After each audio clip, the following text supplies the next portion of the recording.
नमस्कार, आप देख रहे हैं डीवी समाचार और मैं हूं आपके साथ गुंजन। तो आइए शुरुआत करते हैं आज की खास खबरों से। रक्षा मंत्री राजनाथ सिंह इन दिनों बेहद व्यस्त हैं।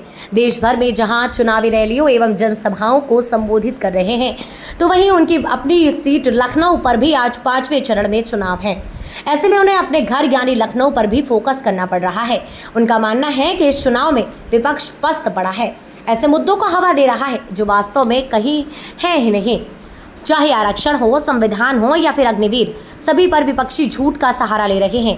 वह कहते हैं आरक्षण धर्म के नाम पर नहीं, गरीबों के आधार पर दिया जा रहा है। ऐसे में आरक्षण खत्म करने का सवाल ही नहीं उठता। अमित मुद्रल से बातचीत में उन्होंने सभी मुद्दों पर अपनी रखी बात।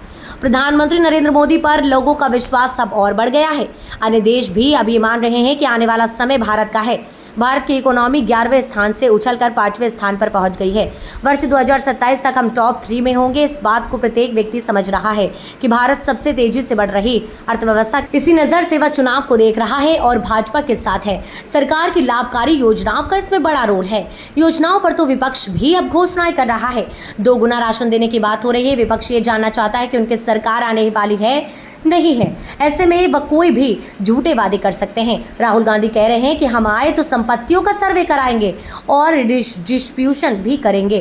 क्या ये संभव है? अर्जेंटीना, नॉर्वे, वेनेजुएला जैसे देश इस चक्कर में बर्बाद हो गए। हमने तो कोरोना में राशन वितरण शुरू किया था, जरूरत समझी तो इस जारी रखा। विपक्ष का कहना है कि यदि भाजपा 400 पार हुई तो आरक्षण या संविधान में बदलाव होगा। 80-90 बार संविधान में संशोधन तो इन्हीं लोगों ने किया है। अब तक की खबरों में बस इतना ही। ऐसे ही खबरों के लिए बने रहे हमारे साथ। तब तक के लिए नमस्कार।